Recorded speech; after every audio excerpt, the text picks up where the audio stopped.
Once again, I welcome all of you to my YouTube channel, Sir Abhishek Bhavan. Today is long questions and answers of the Portrait of a Lady by Khushwant Singh. আমি last ক্লাসে Hornbill এর first chapter the portrait of a lady এর detailed summary, annotation, word meaning Bengali এবং ইংলিশে দিয়েছিলাম। আজ এই text থেকে কি কি টাইপের ব্রড কোশ্চেন হতে পারে বা লং কোশ্চেন হতে পারে এবং আনসার গুলো কিভাবে করা যাবে তার নমুনা আমি তোমাদের দিচ্ছি। So let's go. দেখে নিচ্ছে first question, the three phases of the author's relationship with his grandmother before he left the country to study abroad. অর্থাৎ আমাদের লেখক ছোটবেলা থেকে বড় হয়ে বিদেশে পড়তে যাওয়ার আগ পর্যন্ত তার ঠাকুমার সঙ্গে যে রিলেশন বা সম্পর্ক ছিল তার যে তিনটা ফেজ বা ধাপ সেটা বর্ণনা করো। শুরু করছি। The three phases of the author's relationship with his grandmother before he left the country to study abroad are as follows. অর্থাৎ একই কথাই লেখকের ছোটবেলা থেকে বিদেশে পড়তে যাওয়ার আগ পর্যন্ত তার ঠাকুমার সঙ্গে যার রিলেশন তার তিনটি ধাপ বা তিনটি ফেজ হলো। Number one, the first phase. In his early childhood, Khushwant Singh used to live with his grandmother in the village. When she used to wake him up, getting him ready for school, and they went to school and back home together. অর্থাৎ ছোটবেলায় কি করতো আমাদের লেখক খুশবন্ত সিং, যখন ছোটবেলা ছিলেন গ্রামের বাড়িতে ছিলেন, তার ঠাকুমা এবং তিনি এক রুমে ঘুমোতেন। তার ঠাকুমা তাকে ঘুম থেকে জাগিয়ে দিতেন, স্কুলে যাওয়ার জন্য তাকে পোশাক রেডি করিয়ে দিতেন, তাকে নিয়ে স্কুলে যেতেন এবং স্কুল থেকে একসঙ্গে বাড়িতে ফিরে আসতেন। They had a good relationship with each other. First পেজে আমরা দেখতে পাচ্ছি ঠাকুমা এবং নাতি অর্থাৎ খুশবন্ত সিং এবং তার ঠাকুমার মধ্যে একটা বন্ধুত্বপূর্ণ একটা খুব ভালো সম্পর্ক ছিল। এটা তো ফার্স্ট ফেজ। এবার দেখছি আমরা second phase. In this phase, Khushwant Singh and his grandmother went to the city and he was sent to an English medium school where he was learnt English language science. পরবর্তীতে খুশবন্ত সিং এর parents শহরে থাকবার বন্দোবস্ত করলেন। তখন খুশবন্ত সিং এবং তার ঠাকুমা শহরে তার মা বাবার সঙ্গে থাকতে চলে গেলেন। যাবার পরে খুশবন্ত সিংকে শহরে কোনো ইংলিশ মিডিয়াম স্কুলে ভর্তি করিয়ে দেওয়া হলো। সেই স্কুলে তাকে কি করানো হতো, তাকে মাদার টাং বা মাতৃভাষার পরিবর্তে তাকে ইংলিশ ল্যাঙ্গুয়েজ শেখানো হতো, সায়েন্স এর ফিজিক্স কেমিস্ট্রি শেখানো হতো। So she could not help in study. আর তাই তিনি তার নাতি অর্থাৎ ঠাকুমা খুশবন্ত সিংকে তার পড়াশোনাতে বিশেষভাবে হেল্প করতে পারতেন না। Besides he could no longer accompany him. আমরা জানি ইংলিশ মিডিয়াম স্কুলে তাকে বাসে করে পাঠানো হতো, অথচ ছোটবেলায় গ্রামের স্কুলে তিনি কি করতেন, তার নাতির সঙ্গে স্কুলে যেতেন এবং আসতেন, যা তিনি শহরের স্কুলে করতে পারছেন না। However, she rarely talked with him. এবার কখন যায় স্কুল, কখন আসে, পড়াশোনার হেল্প করতে পারে না, তাই তিনি তার সঙ্গে কথা বলা অনেকটাই কমিয়ে দিলেন। Consequently, their friendship slowly weakened এবং স্বাভাবিকভাবেই তাদের মধ্যে যে বন্ধুত্বপূর্ণ সম্পর্ক সেটা কিছুটা হলেও দুর্বল হতে শুরু করলো। Now, phase number 3 or the third phase. When Khushwant Singh went to the university, he was given a separate room.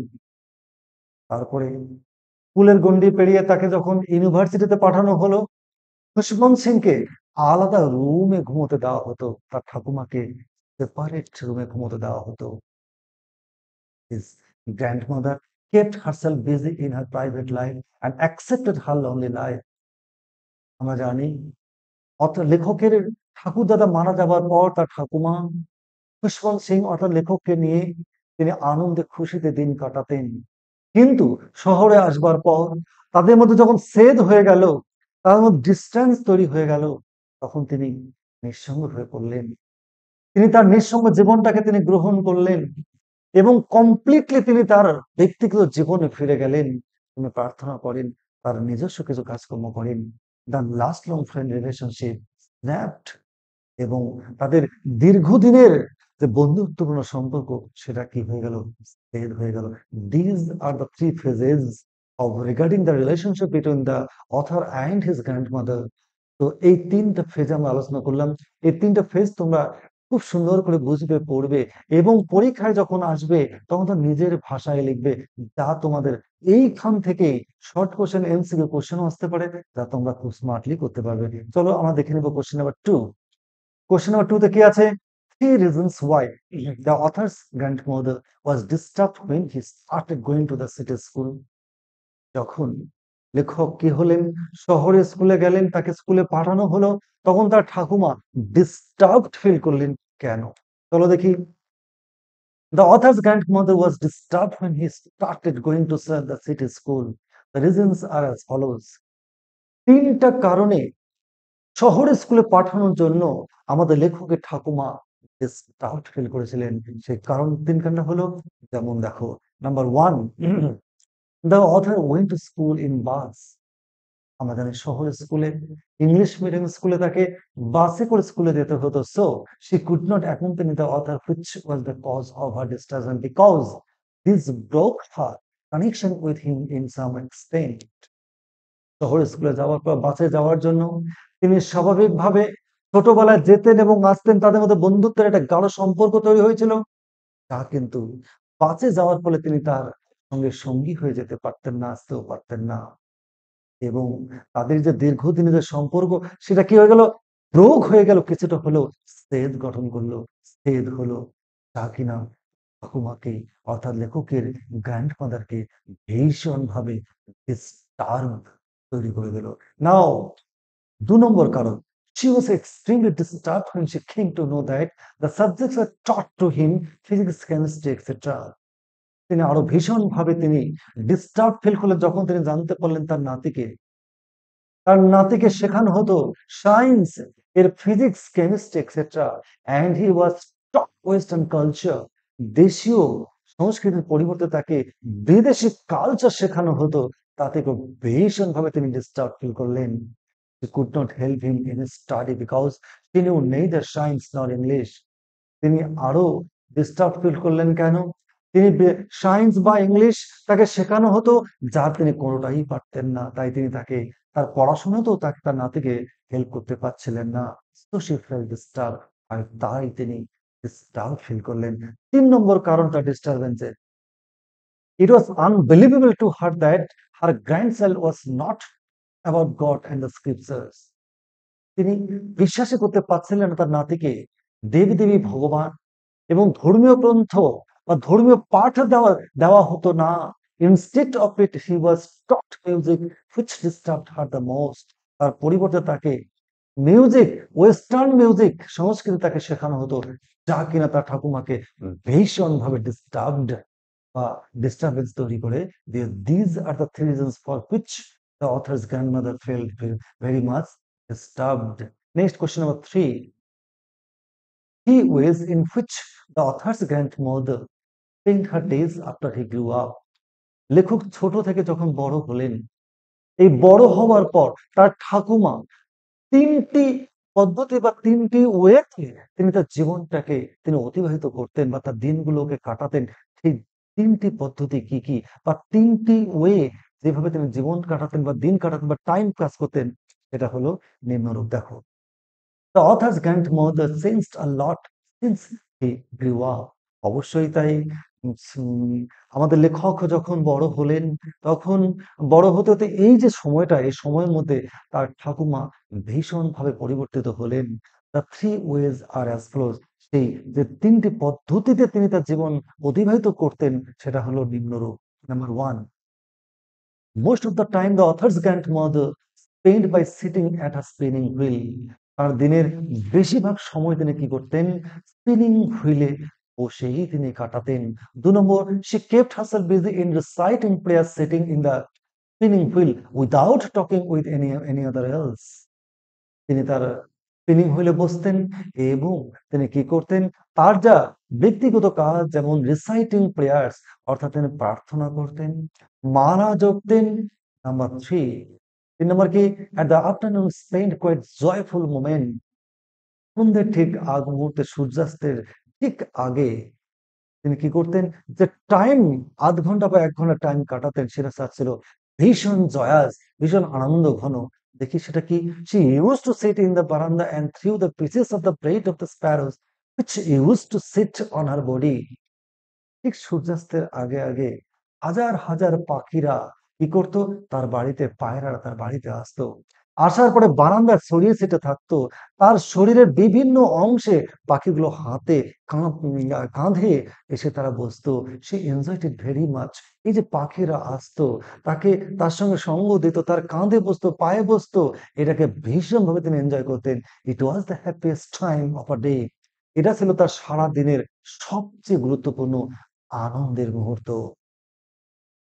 Next আমরা চলে এসেছি question number 4। The odd way in which the author's grandmother behaved just before she died. আমরা জানি তার ঠাকুমা মৃত্যুবরণ করেছিলেন। এই মৃত্যুবরণের ঠিক আগ মুহূর্তে তিনি কতগুলো অদ্ভুত আচরণ করেছিলেন। সেই আনন্যাচারাল বিহেভিয়ার গুলো কি? চলো আমরা দেখে নিচ্ছি। নাম্বার দেখো, the author's grandmother was fallen ill for overstraining at the time of celebrating the author's returning after the completion of higher study. আমরা জানি লেখক যখন বিদেশ থেকে হায়ার স্টাডি নিয়ে ফিরে এলেন, তার ঠাকুমা তাকে রিসিভ করেছিলেন। গ্রামের মহিলাদের নিয়ে একটা ভাঙা ড্রাম নিয়ে প্রচন্ড আনন্দ ফুর্তি করেছিলেন এবং তাতে করে তিনি অসুস্থ বোধ করেছিলেন। ডাক্তার আনানোর পর ডাক্তার বলেছিলেন যে তিনি একটা মাইল্ড জ্বর বা একটা ফিভার, ও সেরে যাবে। কিন্তু he behaved strangely, কিন্তু তিনি ওই মুহূর্তে যে আচরণগুলো করেছিলেন সেগুলো হচ্ছে স্ট্রেঞ্জ, অদ্ভুত বা আনন্যাচারাল। সেগুলো কি কি? She emphatically declared that her end was near. তিনি যখন বলছেন সামান্য জ্বর সেরে যাবে, অথচ তিনি জোরের সঙ্গে বলছিলেন না, আমার দিন অনেকটা শেষ হয়ে এসেছে। She would not spend time talking with others. তিনি আর সময় নষ্ট করতে চাচ্ছিলেন না অন্যদের সঙ্গে কথা বলতে। হ্যাঁ? তিনি কি করতে চাচ্ছিলেন? Instead she wished to pray for the last moment. তিনি মৃত্যুবরণ করতে চলেছেন, তিনি বুঝতে পারছিলেন। যার জন্য তিনি কি করছিলেন? শেষ মুহূর্ত তিনি কি করছিলেন? ঈশ্বরের নাম জপ করতে চাইছিলেন। She was lying peacefully in the bed and praying the beads. তিনি তার বিছানায় শান্তিপূর্ণভাবে শুয়েছেন এবং তিনি কি করছিলেন? সেই যে রোজারি বা জপমালার যে বিডস গুলো, সেগুলো তিনি কি করছেন? জপ করছেন, অর্থাৎ প্রার্থনা সঙ্গীত বা প্রার্থনা করছিলেন। Suddenly the family members of the author noticed that the rosary was fallen down from her lifeless fingers. হঠাৎ করে আমাদের লেখকের পরিবারের সদস্যরা দেখতে পেলেন তার প্রাণহীন প্রাণহীন ফিঙ্গার্স থেকে তার রোজারি অর্থাৎ জপমালা থেকে পড়ে গেল। She stopped moving, her lips moved, she died peacefully. এবং তার প্রার্থনা করবার জন্য তিনি সবসময় তার ঠোঁটগুলো কি করতেন? তিনি অনবরতভাবে নাড়াতেন। তারা লক্ষ্য করলেন যে তার ঠোঁট আর নড়ছে না। আর তিনি অর্থাৎ তিনি শান্তিপূর্ণভাবে মারা গিয়েছেন। Next question number 5. The way in which the sparrows express their sorrows when the author's grandmother died. যখন লেখকের ঠাকুমা মারা গেলেন, তখন এই যে হাজার হাজার পাখিরা রোজ আসতো, তারা তাদের দুঃখ কিভাবে বা তাদের শোক কিভাবে প্রকাশ করেছিল? চলো আমরা দেখে নিচ্ছি।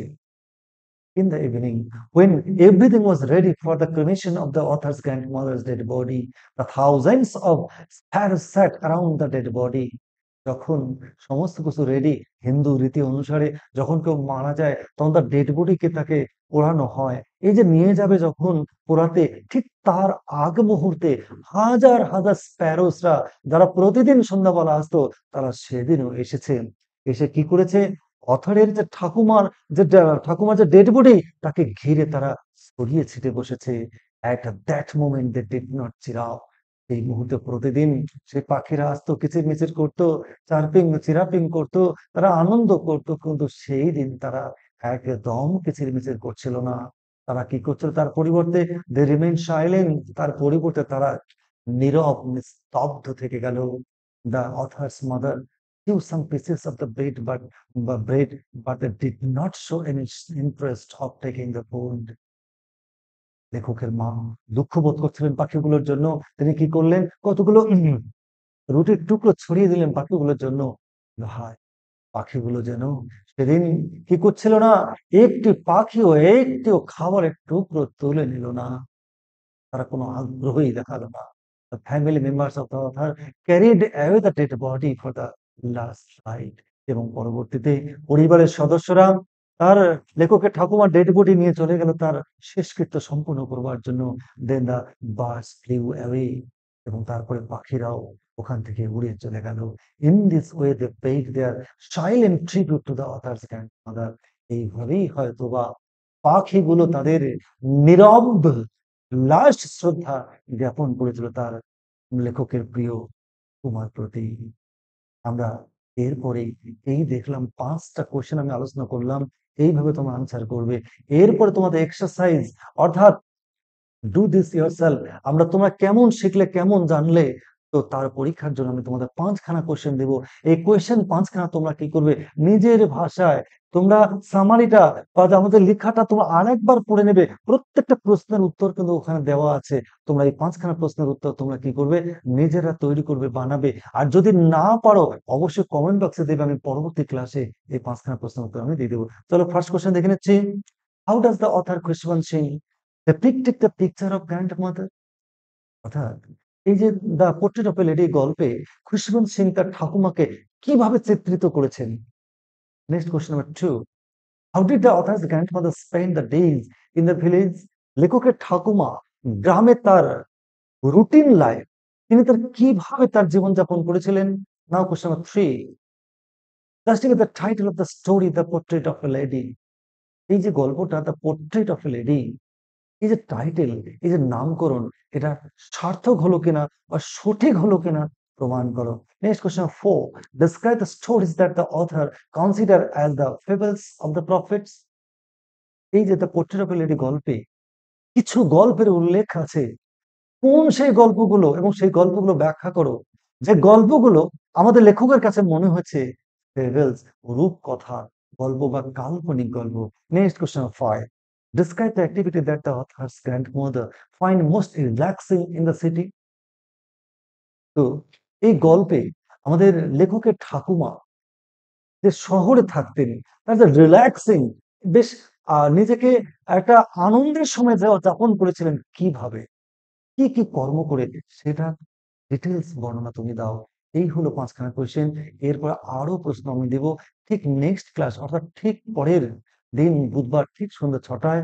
এবং এরপরে শর্ট কোয়েশ্চেন আনসার এবং এমসিকিউ কোয়েশ্চেন গুলো কিরকম আসতে পারে, আনসার গুলো কিরকম হতে পারে, সেগুলো আমি দিব ঠিক পরের বুধবার ঠিক সন্ধ্যা 6টায়। Good bye.